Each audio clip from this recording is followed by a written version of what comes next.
जय हिंद, बहुत बहुत स्वागत। फिर से साइंस का जो एक टॉपिक लेकर के आए हैं, रासायनिक अभिक्रिया और समीकरण। ये 10th का चैप्टर 1 है। अगर कोई बच्चे 10th का बिहार बोर्ड का एग्जाम देने जा रहे हैं सर आप 2025 में, तो आपके लिए अति महत्वपूर्ण होने वाला है यह वीडियो। साथ ही बता दें, अगर आप DLED का एग्जाम देंगे, BEd का एग्जाम देंगे या ग्रुप डी का एग्जाम देंगे, इस टाइप का क्वेश्चन वहां भी पूछता है। और चूंकि हम लोग इस तरह से क्वेश्चन इसमें सेट कर रहे हैं ना, ताकि आपका कंपटीशन भी कवर हो जाए और 10th के बच्चों का बोर्ड कवर हो जाए, क्योंकि ये 50% तो ऑब्जेक्टिव ही है साइंस में। तो यहाँ से आपको बहुत फायदा मिलेगा और लगातार बनी रहिए, प्यार सपोर्ट थोड़ा देते रहिएगा। तो बिना विलंब किए हुए चलिए शुरू करते हैं। पहला क्वेश्चन है, इलेक्ट्रॉन के स्थानांतरण से बने यौगिक क्या कहलाते हैं। देखिए, इलेक्ट्रॉन का स्थानांतरण का मतलब हो गया ट्रांसफर ऑफ इलेक्ट्रॉन। तो दो बात होता है, या तो इलेक्ट्रॉन का ट्रांसफर में खोना या प्राप्त करना। कोई खोएगा तो कोई क्या करेगा सर, प्राप्त करेगा। कोई खोएगा तो कोई प्राप्त करेगा। और दूसरा चीज होता है शेयरिंग ऑफ इलेक्ट्रॉन। क्या होता है शेयरिंग ऑफ इलेक्ट्रॉन, मतलब इलेक्ट्रॉनों का साझा। तो इलेक्ट्रॉन के खोने और प्राप्त, खोता कौन है, धातु, प्राप्त कौन करता है, अधातु। तो धातु और अधातु में बनने वाला यौगिक कैसा यौगिक होता है, विद्युत संयोजी यौगिक होता है। कैसा यौगिक होता है, विद्युत संयोजी या वैद्युत संयोजी यौगिक होता है। पहली बात, अगर इलेक्ट्रॉनों का साझा कर रहा है सर, तब जो यौगिक बनेगा वो कौन सा, साझा करने से जो बना यौगिक होगा वो याद रखिएगा, उसको सहसंयोजी यौगिक कहते हैं। कौन सा, सहसंयोजी यौगिक कहते हैं, सहसंयोजी। दूसरी बात, विद्युत संयोजी यौगिक को एक और नाम देते हैं आयनिक। क्या नाम देते हैं, आयनिक।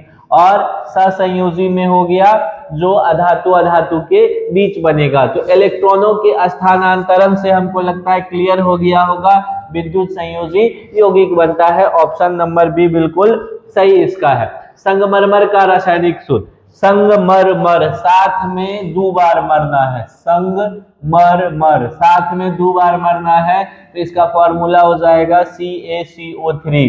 कैल्शियम कार्बोनेट को संगमरमर कहते हैं, इसी को चूना पत्थर कहते हैं, इसी को खड़िया कहते हैं, ये सब इसी का नाम है। तो याद रखिएगा, कैल्शियम कार्बोनेट CaCO3 को कहते हैं संगमरमर, यानी कि मार्बल। अगला सवाल लीजिए, जल H2O में हाइड्रोजन तथा ऑक्सीजन के परमाणुओं की संख्या का अनुपात। बहुत सिंपल सा सवाल है सर, जल का सूत्र भी दे दिया है सवाल ने।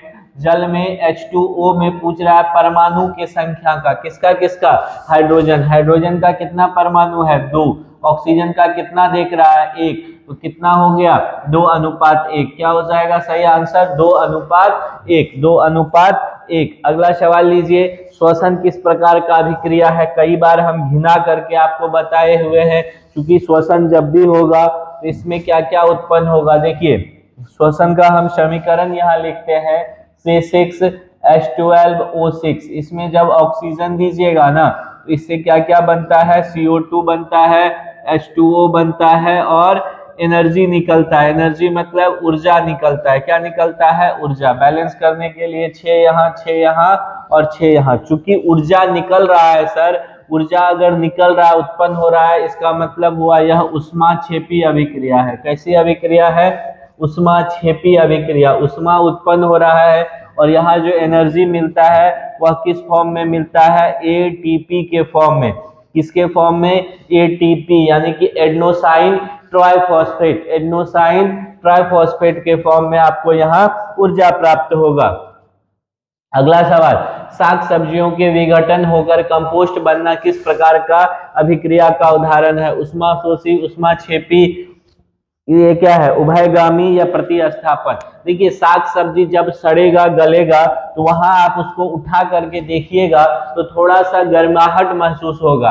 अगर मान लीजिए बहुत दिन तक साग सब्जी को रख दीजिएगा, वो जब सड़ गल जाएगा ना, तो वहां उसको उठाइएगा तो वहां पे गर्माहट महसूस होगा आपको, ये कंफर्म है। अगर आप कभी नहीं महसूस किए हैं इसको तो करके देखिएगा। जैसे नार पुआर को भी बहुत दिनों तक छोड़ देने से जब वह सड़ता गलता है ना सर, वहां उठा करके देखिएगा तो गर्माहट महसूस होता है, और यह गर्माहट बताता है कि यह किस प्रकार की अभिक्रिया है, ऊष्माक्षेपी अभिक्रिया का उदाहरण है। ऑप्शन नंबर बी बिल्कुल सही जवाब हो जाएगा। सिल्वर क्लोराइड का रंग कैसा होता है? पानी रे पानी तेरा रंग कैसा। सिल्वर क्लोराइड का सूत्र AgCl। सिल्वर क्लोराइड AgCl को कहते हैं। यह एक ठोस होता है, इसका रंग सफेद होता है। इसका रंग कैसा होता है? सफेद। सफेद मतलब व्हाइट कलर होता है। AgCl सिल्वर क्लोराइड का रंग श्वेत होता है। कैसा होता है? श्वेत होता है। ऑप्शन नंबर ए बिल्कुल सही जवाब है। समीकरण CaCO3 जब सॉलिड था, यह टूट करके CaO प्लस CO2 दे रहा है, किस प्रकार का अभिक्रिया है? एक बात बताइए सर, जब CaCO3 को आप हीट दे करके तोड़ेंगे तब ये जा करके CaO और CO2 में बदल रहा है। ये गैसियस फॉर्म में हो जाता है और ये सॉलिड होता है। तो ये टूट रहा है ना, यहाँ देखिए एकल अणु जब टूट करके दो या दो से अधिक अणुओं का निर्माण करते हैं, एकल अणु जब टूट करके दो या दो से अधिक अणुओं का निर्माण करते हैं तो उसे टूटने की घटना अपघटन, टूटने की घटना अपघटन, टूटने की घटना अपघटन या वियोजन, अपघटन या वियोजन, अपघटन या वियोजन, अपघटन या वियोजन। चूंकि यहाँ पे हालांकि आंसर इसका क्या हो जाएगा? वियोजन अभिक्रिया हो जाएगा, लेकिन यहाँ पे आपसे पूछ सकता था और डीप में जाकर के यह किस प्रकार के वियोजन अभिक्रिया का उदाहरण है, तो तापीय वियोजन या तापीय अपघटन। ये कैसा है? तापीय अपघटन अभिक्रिया है। कैसा है सर? तापीय अपघटन। पूछ देता है कि तापीय अपघटन का अभिक्रिया का उदाहरण निम्नलिखित में से कौन है, तो ये याद रखिएगा, जो हीट के उपस्थिति में अर्थात ऊष्मा की उपस्थिति में होता है। अगला सवाल कह रहा है निम्नलिखित अभिक्रियाओं में से कौन विस्थापन अभिक्रिया है? विस्थापन अभिक्रिया क्या होता है सर? जिसमें अधिक क्रियाशील धातु अपने कम क्रियाशील धातु को उसके यौगिक से विस्थापित करके उसका स्थान ले ले, वह विस्थापन अभिक्रिया होता है। जैसे AB एक कंपाउंड था, एक C आता है, या AC एक कंपाउंड बना दीजिए। यहाँ AC एक यौगिक था, इसमें B आया, B चूंकि A से अधिक क्रियाशील था तो B बोला A को चल A खिसक तू खिसक, तो वो बन जाएगा BC, और A को खिसका दिया। क्यों खिसका दिया सर B को? ये A को, क्योंकि B अधिक क्रियाशील है और कम क्रियाशील को वो भगा सकता है। तो इसमें क्या हुआ? एक यौगिक एक धातु, जब भी ये फॉर्म दिखेगा तो ये प्रतिस्थापन या विस्थापन अभिक्रिया का उदाहरण होता है। प्रतिस्थापन या विस्थापन अभिक्रिया का उदाहरण होता है। तो प्रतिस्थापन अभिक्रिया का पहचानने का बड़ी सिंपल सा फंडा है, एक यौगिक दूसरा धातु दिखेगा तो समझ जाइएगा वह क्या है? विस्थापन अभिक्रिया का उदाहरण है। यहाँ पे देखिए आयरन क्या है? कॉपर से अधिक क्रियाशील धातु था, तो आयरन गया कॉपर को खिसका करके अपना सल्फेट बना लेता है FeSO4 और कॉपर को अलग कर देता है। तो ये हो गया विस्थापन अभिक्रिया का उदाहरण। रासायनिक अभिक्रिया के दौरान किसी पदार्थ में ऑक्सीजन का योग वृद्धि क्या कहलाता है? किसी पदार्थ से ऑक्सीजन का जुड़ना ऑक्सीकरण, किसी पदार्थ से ऑक्सीजन का जुड़ना ऑक्सीकरण, किसी पदार्थ से ऑक्सीजन का जुड़ना ऑक्सीकरण, किसी पदार्थ से ऑक्सीजन का जुड़ना ऑक्सीकरण, किसी पदार्थ से ऑक्सीजन का जुड़ना ऑक्सीकरण। ऑक्सीकरण को ही उपचयन भी कहते हैं, ऑक्सीकरण को ही उपचयन भी कहते हैं, ऑक्सीकरण को ही उपचयन भी कहते हैं, ऑक्सीकरण को ही उपचयन भी कहते हैं। याद रखिएगा, किसी पदार्थ से ऑक्सीजन का जुड़ना ऑक्सीकरण, किसी पदार्थ से ऑक्सीजन का जुड़ना ऑक्सीकरण, किसी पदार्थ से ऑक्सीजन का हटना अवकरण। अवकरण को अपचयन भी कहते हैं, अवकरण को अपचयन भी कहते हैं, ये अवकरण भी कहलाता है। ये भी याद रखिएगा, किसी पदार्थ से ऑक्सीजन का जुड़ना ऑक्सीकरण, किसी पदार्थ से ऑक्सीजन का हटना अवकरण या अपचयन, किसी पदार्थ से हाइड्रोजन का जुड़ना अपचयन या अवकरण, और किसी पदार्थ से हाइड्रोजन का हटना क्या कहलाएगा? उपचयन या ऑक्सीकरण। जब दोनों अभिक्रियाएं साथ साथ होती है तो उसे रेडॉक्स अभिक्रिया कहते हैं। जब दोनों अभिक्रियाएं साथ साथ होती है तो उसे रेडॉक्स अभिक्रिया कहते हैं। Na2SO4 aqueous plus BaCl2 aqueous, ये दोनों मिलकर के क्या बना रहा है? BaSO4 सॉलिड और NaCl, यह किस प्रकार का अभिक्रिया है? जब भी देखिए दो यौगिक दिख रहा है ना, एक यौगिक AB था, दूसरा यौगिक CD था। C ने AB से कहा तुम अपना B हमको दे दो, अपना D इसको ले लो। यहाँ एक्सचेंज ऑफर था, वहां विस्थापन हो रहा था, एक जा रहा था जबरदस्ती दूसरे को हटा रहा था। यहाँ क्या हो रहा है सर? यहाँ म्यूचुअल अंडरस्टैंडिंग है, किसी को हटाने की बात नहीं है। यहाँ एक गया और दूसरा क्या कहा, तुम आयन अपना हमको दे दो और तुम मेरा आयन ले लो, तो ये खुशी खुशी दे देगा। इसमें कम अभिक्रियाशील और अधिक क्रियाशील धातु का कोई सीन नहीं है, तो यह आराम से हो जाएगा। जब भी ये सीन बने ना तो समझ जाना है सर ये क्या है? प्रतिस्थापन द्विविस्थापन अभिक्रिया। क्या है? द्विविस्थापन। द्विविस्थापन या उभय विस्थापन अभिक्रिया कहते हैं। द्विविस्थापन या उभय विस्थापन अभिक्रिया कहते हैं। द्विविस्थापन या उभय विस्थापन अभिक्रिया कहते हैं। कौन सा ऑप्शन? ऑप्शन नंबर सी बिल्कुल सही जवाब है इसका। ऑप्शन नंबर सी बिल्कुल सही है। 10 का सी सही आंसर है। जिंक तथा सल्फ्यूरिक अम्ल के बीच अभिक्रिया से कौन सी गैस निकलती है? देखिए जिंक तथा सल्फ्यूरिक अम्ल के बीच की अभिक्रिया से, जिंक क्या है? धातु। सल्फ्यूरिक अम्ल क्या है? अम्ल। तो धातु प्लस अम्ल जब भी अभिक्रिया करेगा ना, धातु का अम्ल से अभिक्रिया होगा सर, तो लवण बनता है, लवण बनता है और हाइड्रोजन गैस बनता है। कौन गैस बनता है? हाइड्रोजन गैस बनता है। तो जब भी कोई धातु किसी अम्ल से अभिक्रिया करेगा तो कौन सी गैस उत्पन्न होगी?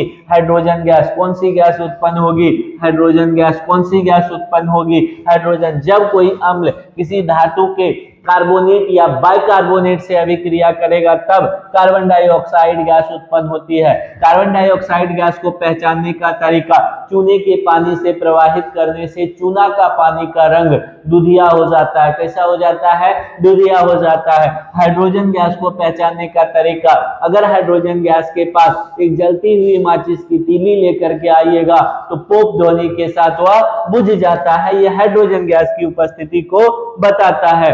अगला, रासायनिक अभिक्रिया में भाग लेने वाले पदार्थ को क्या कहा जाता है? देखिए रासायनिक अभिक्रिया में जो भाग लेता है उसको अभिकारक कहते हैं। रासायनिक अभिक्रिया में भाग लेने वाले पदार्थ को अभिकारक और बनने वाले नए पदार्थ को उत्पाद कहते हैं। इसका सही आंसर हो जाएगा ऑप्शन नंबर ए। जैसे हाइड्रोजन गैस और ऑक्सीजन गैस मिलकर के अगर जल बना रहा है सर, बैलेंस नहीं है, बैलेंस करने के लिए 2 यहाँ और 2 यहाँ, तो यहाँ पे ये दोनों अभिकारक का काम करेगा। हाइड्रोजन गैस और ऑक्सीजन गैस अभिकारक का काम करेगा। हाइड्रोजन गैस और ऑक्सीजन गैस अभिकारक का काम करेगा, जबकि जल किसका काम करेगा? उत्पाद का। जल क्या है? यहाँ उत्पाद है। जल क्या है? उत्पाद, यानी कि प्रोडक्ट, यानी प्रतिफल का काम कर रहा है। प्रकाश संश्लेषण क्रिया में ऑक्सीजन बाहर निकलता है। जब भी प्रकाश संश्लेषण की क्रिया होगी तो देखिए कार्बन डाइऑक्साइड और जल के उपस्थिति में ना यहाँ क्या होता है? क्लोरोफिल होता है।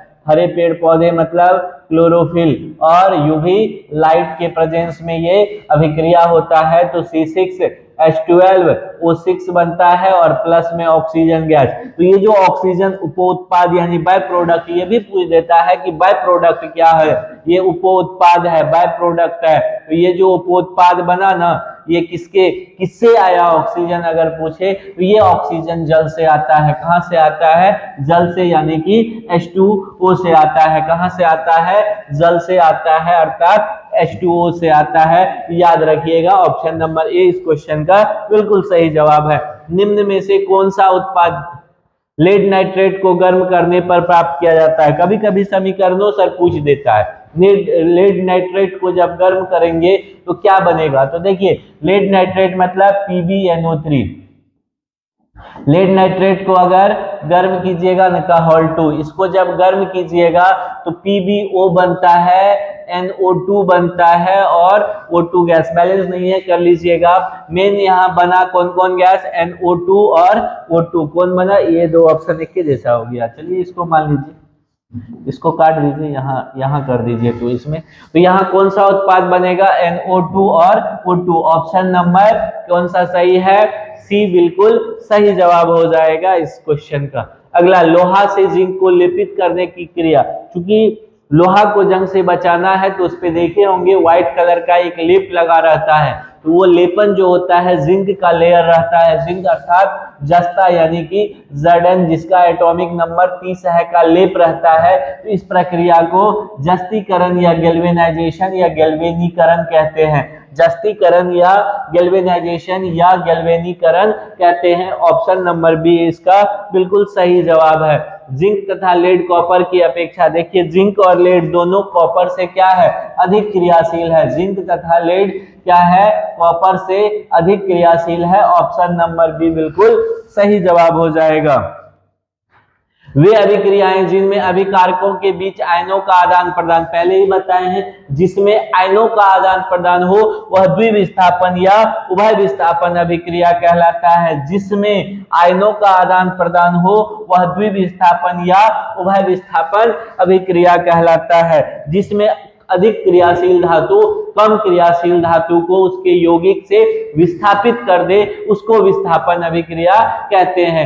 ऐसी अभिक्रिया जिसमें दो या दो से अधिक अभिकारक मिलकर एकल उत्पाद, देखिए जिस अभिक्रिया में दो या दो से अधिक अभिकारक कितना हो जाए गुरुजी, दो हो जाए या दो से अधिक हो जाए और उत्पाद एक, अभिकारक दो या दो से अधिक और उत्पाद एक, उसको कौन अभिक्रिया कहेंगे, संयोजन। संयोग हुआ ना, जैसे A प्लस बी मिलकर के C बना दिया तो यह संयोग हुआ, आपस में जुड़ा मिला, इसको संयोजन। जस्ट उल्टा रहे तो वियोजन, जस्ट उल्टा रहे तो वियोजन और यह संयोजन जिसमें दो या दो से अधिक अभिकारक मिलकर के एकल उत्पाद बनाते हैं उसको संयोजन अभिक्रिया कहते हैं। धात्विक ऑक्साइड को किस प्रकार का ऑक्साइड, देखिए धात्विक ऑक्साइड भास्मिक या क्षारीय ऑक्साइड होता है। कैसा ऑक्साइड होता है, क्षारीय। लेकिन कुछ अपवाद है, कुछ अपवाद है, कुछ अपवाद है। कुछ धात्विक ऑक्साइड जैसे ZnO, Al2O3 ये सब जो है ना सर धात्विक ऑक्साइड उभयधर्मी होते हैं। उभयधर्मी का मतलब जो दोनों धर्म रखता है, उभयधर्मी का मतलब जो दोनों धर्म रखता है, उभयधर्मी का मतलब जो दोनों धर्म अर्थात अम्लीय और क्षारीय गुण। पूछ सकता है कि निम्नलिखित में से कौन सा उभयधर्मी ऑक्साइड है, तो याद रखिएगा जिंक ऑक्साइड, एल्यूमिनियम ऑक्साइड। यहाँ जनरल जब पूछे कि धात्विक ऑक्साइड कैसा होता है, क्षारीय होता है, धात्विक ऑक्साइड क्षारीय होता है। और धात्विक ऑक्साइड कैसा होगा, अगर धात्विक क्षारीय है तो अधात्विक अम्लीय हो जाएगा। कैसा हो जाएगा सर, अधात्विक ऑक्साइड कैसा हो जाएगा, अम्लीय। जैसे पूछ दे carbon dioxide, nitrogen dioxide, sulphur dioxide, sulphur trioxide, ये सब कैसा है, अम्लीय धातु, ये ऑक्साइड है। कैसा ऑक्साइड है, अम्लीय ऑक्साइड है। अम्लीय ऑक्साइड जल में घुल करके निश्चित तौर पे कोई ना कोई अम्ल का निर्माण करता है। ये 20 क्वेश्चन हमने किससे लिया सर, किससे लिया, रासायनिक अभिक्रिया और समीकरण से। अगर याद रखिएगा 2025 के बोर्ड एग्जाम में जा रहे हैं 10th का या डीएलएड का एग्जाम देने जा रहे हैं या ग्रुप डी का एग्जाम दे रहे हैं सर, पक्का इससे क्वेश्चन फंसेगा और केमिस्ट्री रुला देता है अच्छे अच्छे लोगों को। तो आप बने रहिएगा, आपको रोने नहीं देंगे, ये आपसे मेरा वादा रहा। बस आपका प्यार सपोर्ट मिलते रहे, हम आगे बढ़ेंगे तो आपको लेके बढ़ेंगे, क्योंकि आप ही के सहयोग से हम आगे बढ़ेंगे। तो प्यार और सपोर्ट में कोई कमी नहीं होनी चाहिए। मिलते हैं पुनः नए टॉपिक और नए कंटेंट के साथ। बहुत बहुत धन्यवाद। जय हिंद।